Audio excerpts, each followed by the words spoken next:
You are listening to the ReRACEables Podcast.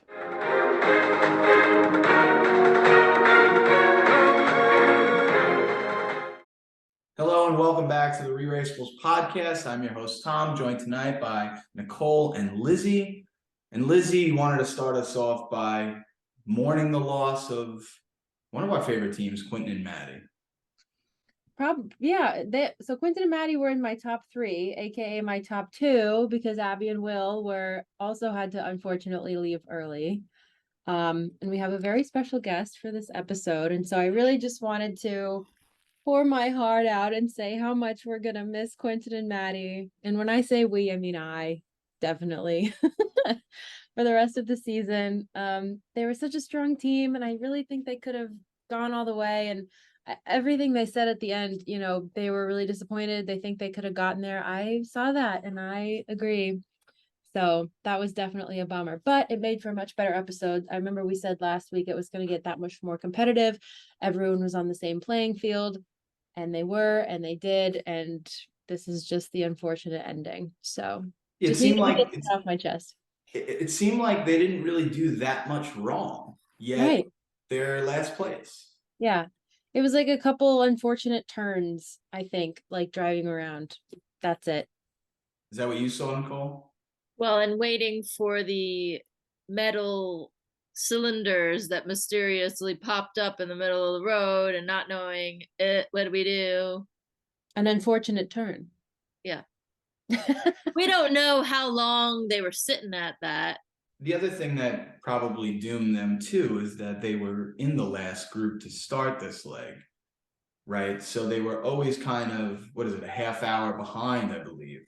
Mm-hmm. So no matter what, they were already playing from behind. And we'll talk more with our guest coming up about the small mistake, which I felt like was a theme of this episode. But it seemed like the small mistakes that they made in the end made a big difference, and that was why they were out. Yep. And I kudos to us. It seems like we kind of nailed that. As last week, if you listened to the ReRACEables podcast, we kind of talked about what's going to separate teams, and it seemed like that was going to be the thing. All right, without further ado, I'm going to bring in our very special guest for this week on the ReRACEables podcast. Really excited to have him in. Let's bring him in here. Marcus, what's up, dude? Thanks for being here. Appreciate you coming on. Excited to have you. Hi, Marcus. Hey, how y'all doing? Hi. I'm not sure why it's not. Oh, I just saw myself. Come on, Roadblock right here, Marcus. You gotta get through this one. There he is. Hey, team, how y'all doing? Hi. How you doing? I feel a lot embarrassed now that I finally aired. I know, right? What an episode to lead into tonight with. That's why I was hoping to do it last week. Yeah. Yeah, you guys looked great last week. We'll talk about it. Well, welcome in, Marcus. We're thrilled to have you on the ReRACEables podcast. We appreciate your time and your support throughout the season, and for being with us here tonight. Oh no, I appreciate you guys having me on, and I love tuning in and listening to you guys recap. Well, thank you. We were just talking about the loss of Quentin and Maddie, and give us some insight. What's that like? What's the experience like when a team goes out at this stage? Do you see them? Do you interact with them? What's the goodbye like? Take us through that. So down, I think towards Glenda Lumumba when they left, so it was down to 7 teams. Even though the edit makes it seem like you're far away, towards the end there we do the recap interviews, but there's only like 2 sets of cameras, so we're all somewhere kind of hanging out and waiting to be interviewed. So when Quentin and Maddie were eliminated there in Toulouse, we actually went to they bussed us to some location over the river or something, and so we got to hang out, see, and hang with them for a while. So goodbyes and sorry to see him go. Like I think like the fans, we probably didn't expect that to be the team that got eliminated this episode. Yeah, definitely. I definitely didn't. I don't know if you know, our podcast, we do sort of the power rankings of all the teams. Yeah. I had them so highly ranked. I was like, I had to just get it off my chest before we started in with you. I was so disappointed. They seemed like such awesome people to be around, and yeah, big loss for sure. But obviously at this point in the race, I'm glad you guys are still there. I also have you very, very highly ranked as well. So Oh, thanks. I appreciate that. fingers crossed for you. Yeah, we can't all say that. I have these guys. Yeah, Tom. I've been saying it all along. I couldn't have been more wrong. And they just keep crushing my Well, my I think it's interesting how like you can kind of tell how teams perceive each other, and I feel like the other teams perceive you and Michael as a big threat because they're like looking for you to make mistakes. And did you feel that pressure? We felt it, and a couple of times we heard it, but we didn't hear like directly in the conversation like, oh, you guys are a strong team. Mm-hmm. It was subtle things like Lewis used to be a lifeguard, and so they're trying to discover our weaknesses. And so they're like, oh, who can swim? And Lewis goes like, I can't swim. I hope we don't have a swimming challenge. But it's like, they told us later on, and like, we just wanted to see if you guys would react so we can say, oh, they do have a weakness.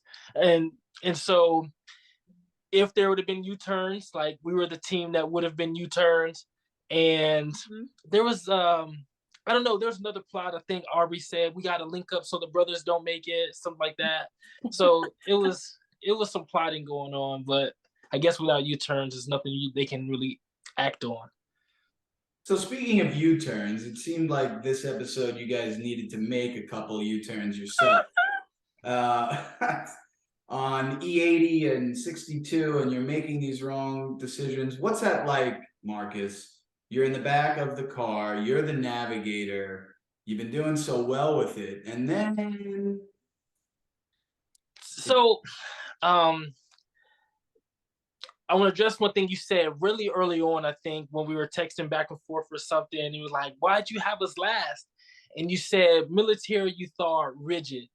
And I wouldn't say rigid, but I think me more than Michael have a tendency to like overthink things. So that said, with the map, everywhere we went so far, I'm looking at like the street number, the road number, and the map, E80 was the road that took you to the stadium. Now, right, looking back, hindsight, I probably should have followed Toulouse Center, but E80 was the number, and everywhere else I went, I just followed the road number. And so I'm like, the 80 goes right there, 72 goes like way somewhere else. And so I just felt bad because obviously lost the lead because the girls kind of got lost out of Dom, and we later learned that. So we blew a huge lead making that wrong turn in that traffic.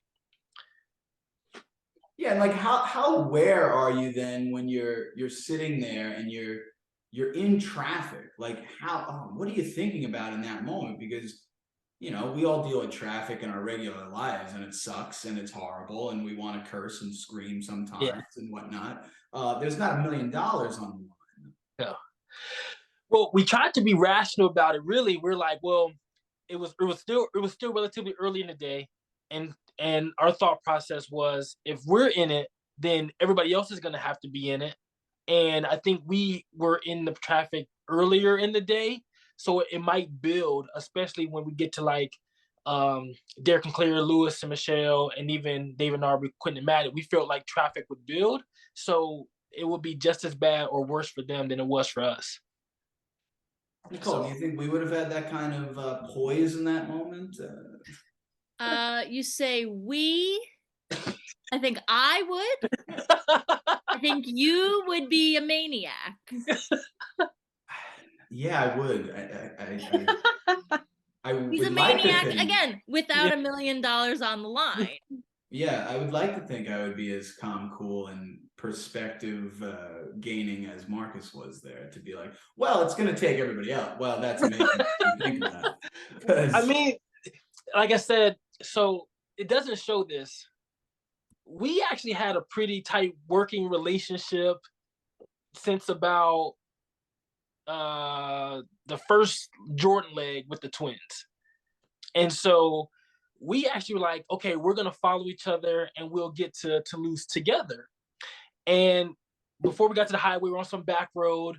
Michael's a fast driver. He flies jets, so he wants to go fast. So we're behind some truck. He passes the truck on this 2-lane highway.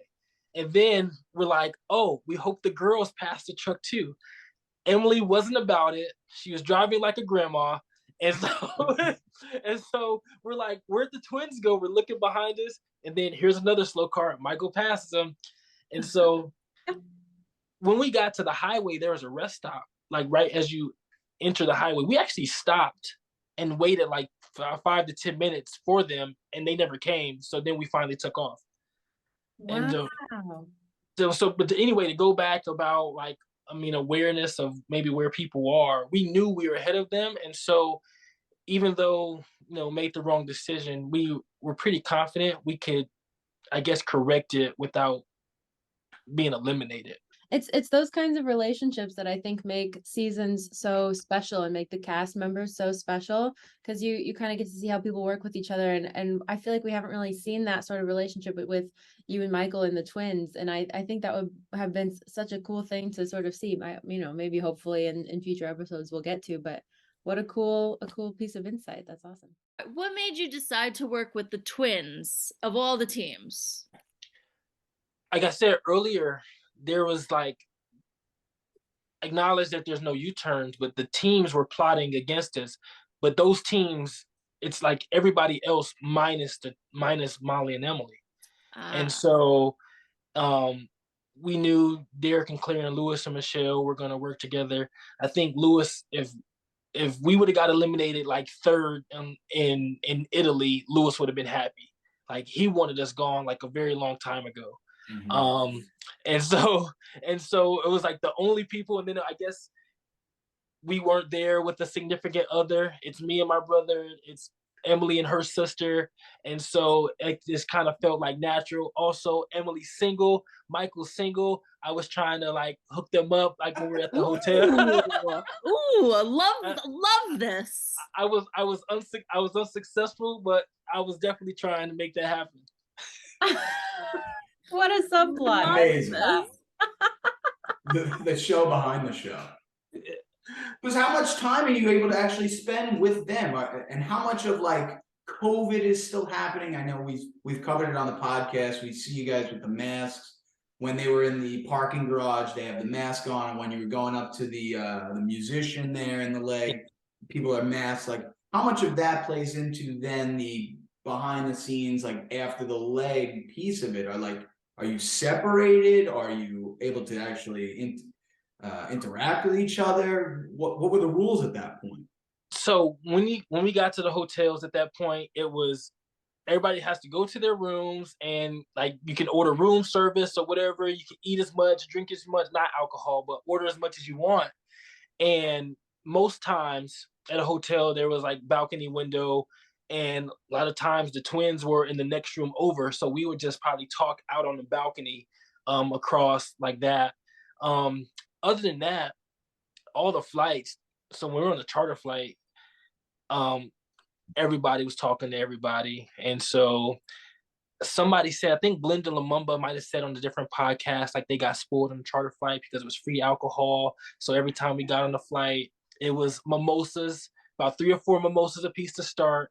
And then it transitioned to a Jack and a Coke. And so, but anyway, during that time is kind of when the relationships were built. I mean, and in those moments, Lewis was cool then, but it's when it start the leg, Lewis is kind of an asshole.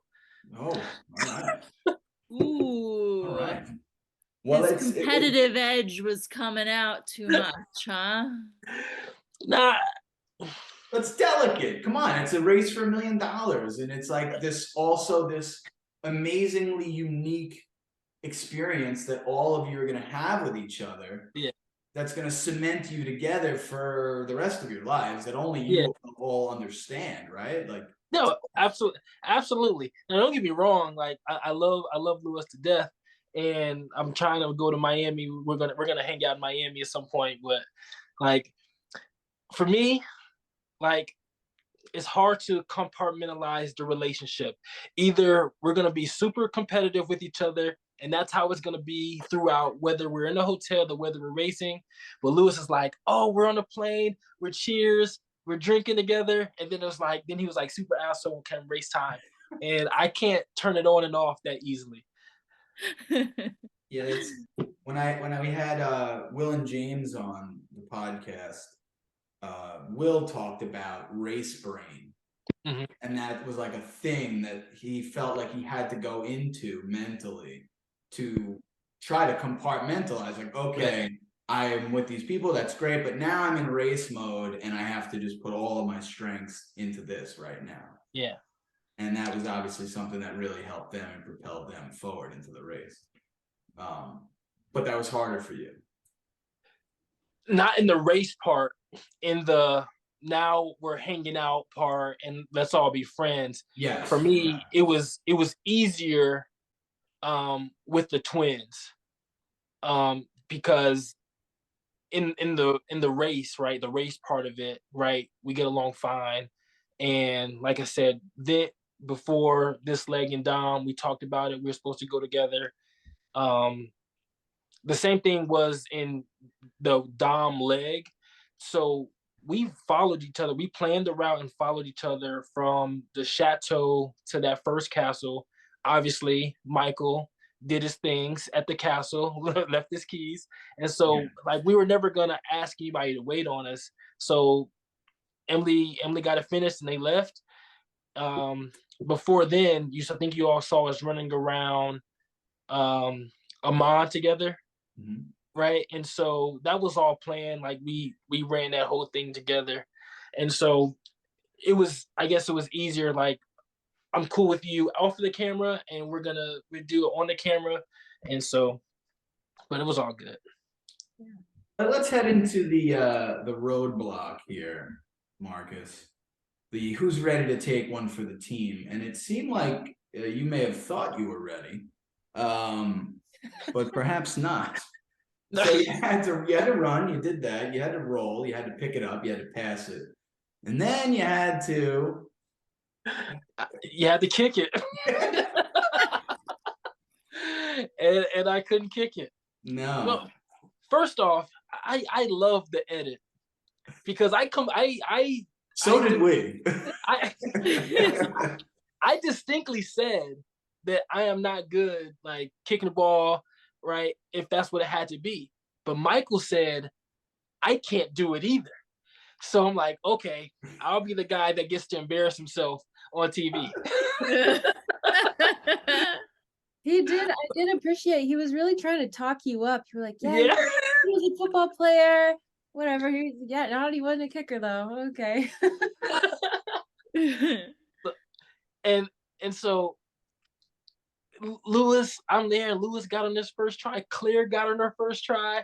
And so I think after maybe my second try, like I think I probably was in my own way at that point mentally. Cause like I was like cursing on the camera when they were like, hey, it's a family show. And hence the really far back wide shot where you're like this big of you. So no, and so I mean, obviously there's a lack of ability to drop kick a rugby ball through a goalpost, but I was kind of angry at the situation because even with all that, I remember getting there, I'm the one that caused us to go the wrong way.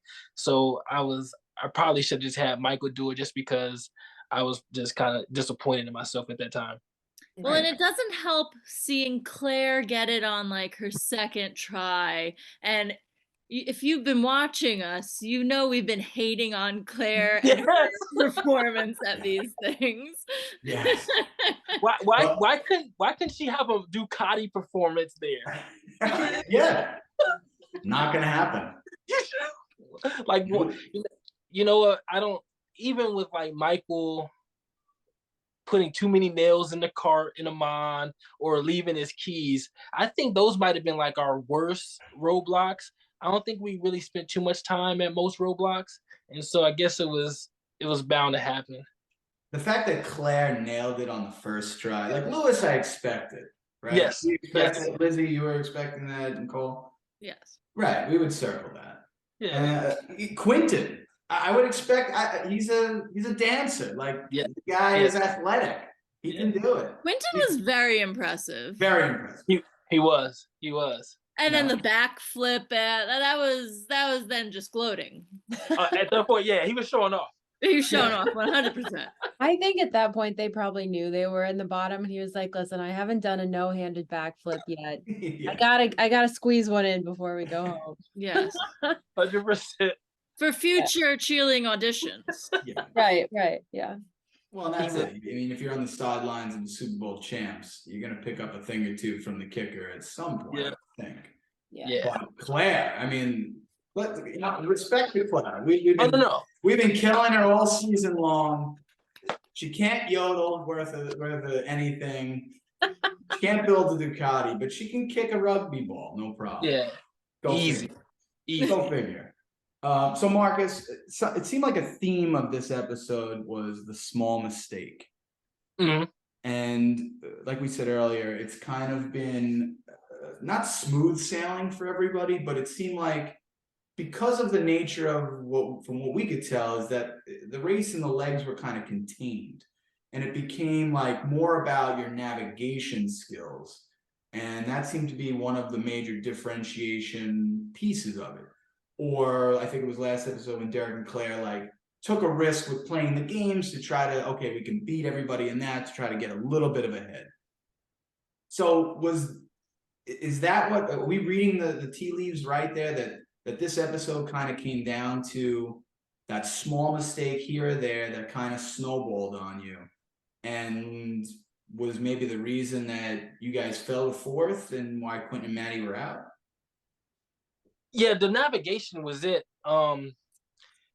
Even though I had like 7 or 8 or 13 attempts kicking the ball, like soon as we made the wrong turn, we overanalyzed way too many things, Michael and I.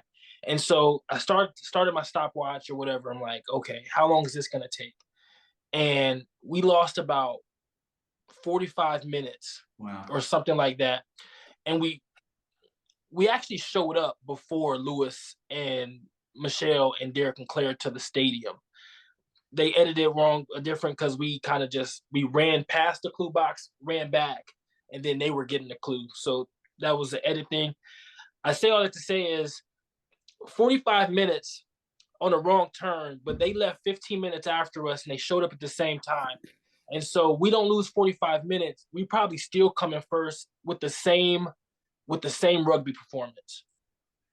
And so the navigation, and then you saw with Quentin and Maddie, they were leaving in the back group. So making a mistake in the back group caused you to get eliminated. Yeah. Yeah, it was a death blow. No, it just, you could just tell it. It was just, there's no margin for error. And the staggered starts plus a mistake is last place. Yeah. I think also, as we've kind of said before, it's like we're kind of at the point now where everyone is at such a caliber of talent and a caliber of athleticism and metabolism that you don't really have room for those mistakes. So, a few legs ago, you probably could have swung by, but at this point, there's really no room for mistakes. So, but also, as viewers, that's what makes it very exciting. And we've kind of said that leading up to this episode, the coming ones, how the competition's going to get tight, and that's always so fun to watch, so. Yeah, I know a lot of people don't like the group starts. I particularly don't prefer it, but you understand as you get later on in the season, you're probably not going to have a team that's 2-3 hours ahead, like regardless of how you finished, and they're going to be right there together. And so, the person in the lead might not like it. I know I don't sometimes, but one mistake can probably ruin the race for you. let's move on to the detour. We had the detour was either the say six, memorizing the French poem, or laying bricks, creating that brick structure. Marcus, take us through the decision process for detours in general, and what made you go with say six? Say six. What made you go with say six? So, detours in general. I guess at the very beginning of the race, we were thinking we're gonna do all physical things, and a lot of that being, we don't underestimate anybody else's intelligence, but we put a gauge on it. Like, if comparatively, right? If physically we're a 10, there's nobody else is a 10. No, the closest person is probably a 7, right? Comparatively. But we also Did you hear that, Lewis? Did you hear that? Listen, I just want to make sure Lewis heard that. I mean, we said in a race, like, if we're here physically, nobody else is here. Right. We felt like most people were about the same intellectually, sort of, and so and so we just thought our advantage was there physically, and that's how we started off the race. Moving on, and after we made the wrong decision in Petra and we chose the long camel thing, we were like, okay, maybe it's time to really start doing more of, like,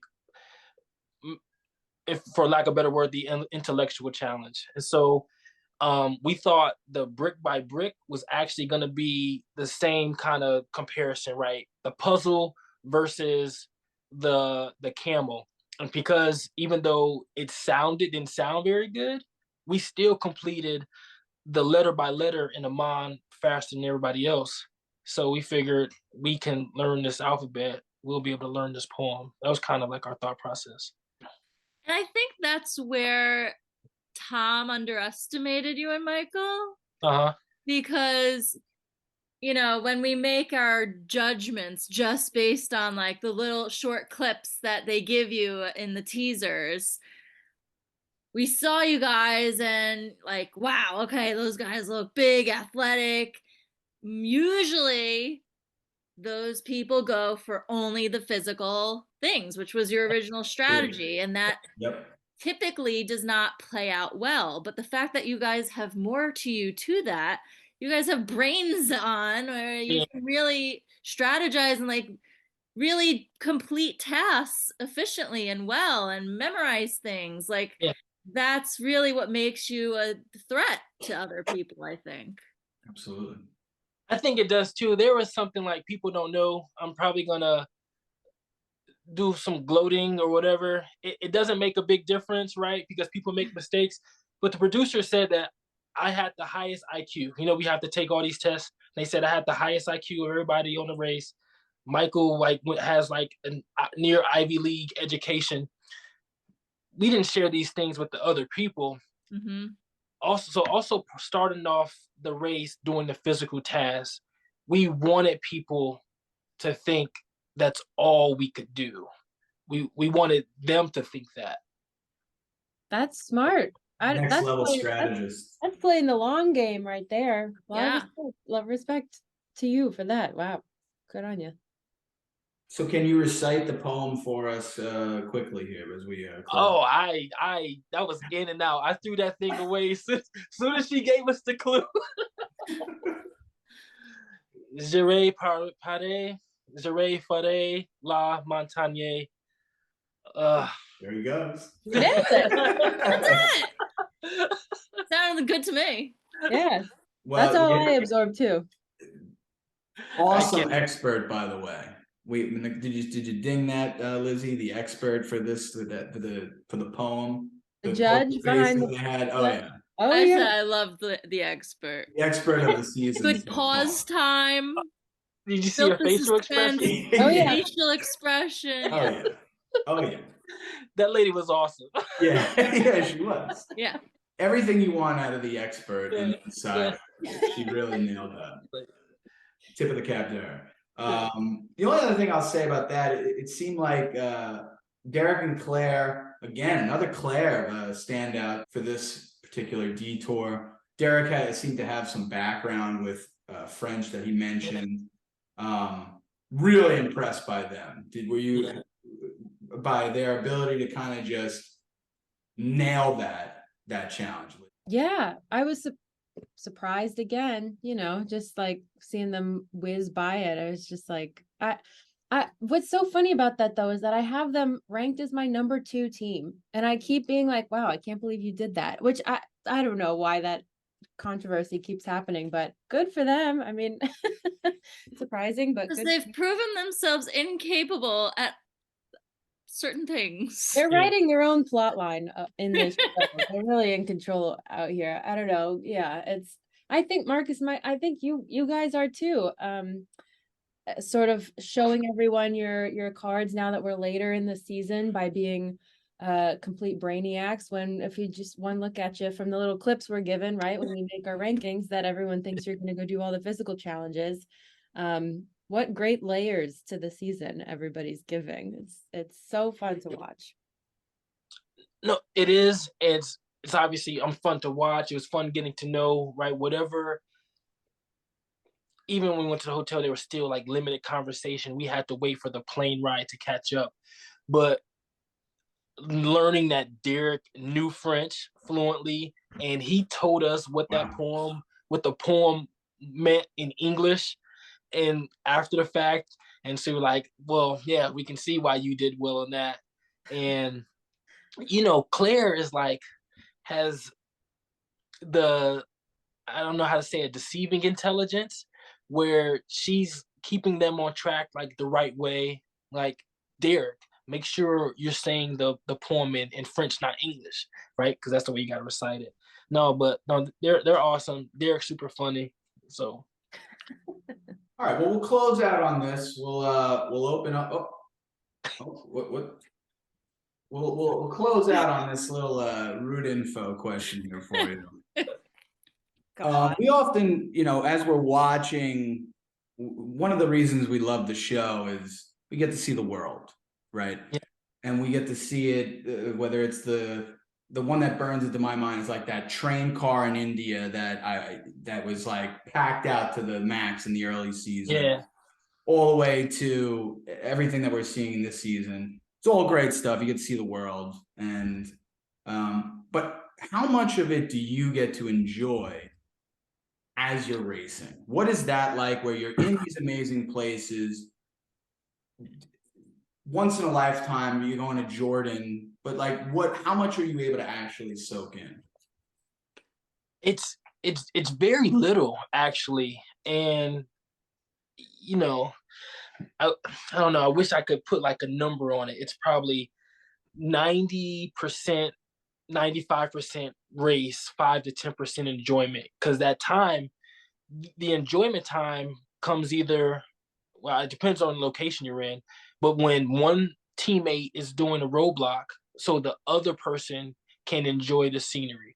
So in Florence, right, where we're doing a chisel on top of that castle, and so the person that wasn't doing it can like look out and see the city, because we're like high on the mountain in the castle, and you can look out and like, wow, the city looks amazing. Same thing in Austria with the yodeling, somebody singing, but like we actually really high on this hilltop, like almost climbing into the Alps. And so as we drove there, we thought we were going to bungee jump because of how high we were. But because we didn't bungee jump, right, whoever is not doing the task can actually look out and like look at the mountains and the terrain and the city. But it's for that small moment, right? Roadblock's over, back in the car, and you're back at it. Other time is sometimes during the interviews.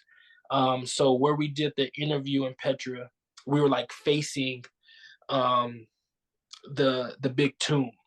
So it's like, yeah, we're doing an interview, but like I can really appreciate the structure and the geography and archaeology where I am. But Marcus, as soon as the interview's over, it's over. Marcus, I want to thank you so much for coming on the show tonight. We appreciate having you on. We appreciate your support. We hope you'll join us again, hopefully before the end of the race. Hope you had a good time. And thanks, man. We appreciate you coming on. Thank you, Marcus. Yeah, thank you. It was great to meet you. Hey, Tom, Nicole, Lizzie, thanks for having me. Thank you to Marcus again. What an awesome guy. What an awesome guest. So happy to and appreciative to have had him on. How much are you loving the shit talking in the background, the behind the scenes there, ladies? Love it. Love it. Thriving off of it. And I want to know more about the potential romances. Yeah, I wouldn't have guessed that. I wouldn't have guessed that. I feel like I would have been caught in that people are just so competitive, but it sounds like there's a lot more going on than we definitely see, and more than I definitely would have thought was going on. So that's great.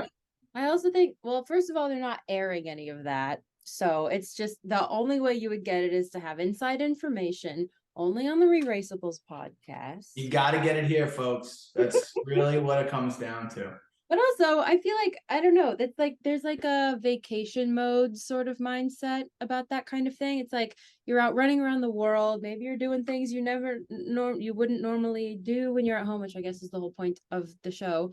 But also, like, you have a different mindset about it. I don't know. You're just kind of open to possibilities. You're open to new things that you normally wouldn't be when you were at home. I'm into it. It's great. I think you're spot on, Lizzie. That's a good comp right there. And it makes sense, like Marcus said, that it's him and his brother. The twins were the other kind of sibling team, and it just makes sense that would be the case then. After he said it does make sense. And you put it in the vacation mode, context. Yeah, that's all good stuff. So thanks again to Marcus. We'll definitely be in touch, and I hope to have him on again soon. In first place this episode, we had Derek and Claire. Second, Lewis and Michelle. Third, Emily and Molly. Fourth, Michael and Marcus. Fifth, Aubrey and David. And as we talked about earlier in the beginning of the pod, in last place, Quentin and Maddie, eliminated officially in sixth place. Too early, too late, just right? What do we think about their exit in the race? Too early. They should have gone all the way. And they were so fun. I liked their spirit. I liked their energy. They were so talented. Really sad today. Nicole, you and I both had them seventh. So it seems just right for us. Yeah, I thought it was about right. Overall in their race, their performance has been slightly better than David and Aubrey. I would have thought they would have gone first. But I feel like they will be the next to go. I agree with that. I was looking through kind of everyone just now, and I'm like, but just by process of it was like, you're too strong, you're too strong, you're too strong, you're too strong. And I get to Aubrey and David, and I'm like, oh, we've seen the cracks there. I can see them kind of slipping. So I think you're right. Yeah, our slow burn theory of gradual decline until kaput is definitely on high alert for Aubrey and David. I think we all agree then. Aubrey and David is definitely a prediction for next episode, which would be tough for you, Nicole. They're your number one team. Yeah, that would be tough. Not happy about it, but Are you regretting that decision to put them at number one? yes, I am. Yes. I've regretted it for a long time now. Well, you know what? At least then we would all be even, because Tom and I both had Abby and Will as our number one, and Nicole and Jeremy both had Aubrey and David as their number one. So I feel like, if anything, at least we'd be back to somewhat of an even playing field with those eliminations. So that makes me feel better. Yeah, I'm glad you brought that up, Lizzie, because ours is kind of, our number one has got like an asterisk next to it. Yeah. But considering the three of us are all still alive in the running for the winning power rankings, a low score here, we're also in the running for the biggest dope score, or the biggest idiot feeling, considering my number 12, Michael and Marcus, and both of your number 12s, Emily and Molly, are all still around in the race. Not only around, but doing very well. Crushing it. Actually, you know what? You know what, though? That knee. I think, prediction, Another prediction. Hot takes. Hot take, it might be actually them next. Yes. 'Cause Emily's knee is. she ended the race crying, and I think it was partially the emotion, but I think it was also because of running despite being in so much pain. And I think it will not last long term. We saw, I think, Tom, you missed the coming attractions. I did. Clue me in. I was getting set up. It seems like this pain is not going away. Yeah, and that's a tough one, right? Like, if that's what's going to knock them out potentially, that's awful. That's like a medevac in Survivor. It's like it's the worst. Yeah. Except if it's Colton, nobody cares. But that would be an awful way for them to go out. Ultimately, we also have the number 12, and even Jeremy has them at number 11. So if they win, if one of those teams win, we might. Maybe we have to. Whoever has them is just gonna have to write an apology letter and post it publicly. I would say, like, if this was a sports podcast, you'd get like that team's jersey, you'd have to wear it and look stupid, and we'll have to figure out some other way of doing it. But you could wear that whatever color they are. They're teal, the green. yeah, I'd have to get that dark green, and then you guys would have to get the kind of light blue tie-dye shirts. Maybe you have to get that, right? Like, I'd have to get like the army shirt, and then you guys would have to get the light blue. Nicole and I would get matching twin shirts in that color. Yes. Yes. Obviously. That would be okay. I'm rooting for that. That would be funny. That's going to do it for this episode of the ReRACEables Podcast, a very special one. Again, thank you to Nicole and Lizzie for being here as always. And a special thank you to Marcus of Marcus and Michael from The Amazing Race. So great to meet Marcus, have him on, and we look forward to having him on again soon. Be sure to like, follow, and subscribe on Instagram, on our YouTube channel. Check that out. And stay with us. We're getting down to the final 5. There's only so many weeks left. What is that? 4 episodes left. We're getting down to the nitty gritty here, and there's no room for error, as Marcus pointed out and confirmed for us. So we don't have much room for error here on the ReRACEables Podcast either. We're trying to do our best to give the most quality content for all of you out there. Too much, Lizzie? Yeah. All right, too much. We'll just end it there. Thanks for your support, and until the next time, the blog has spoken.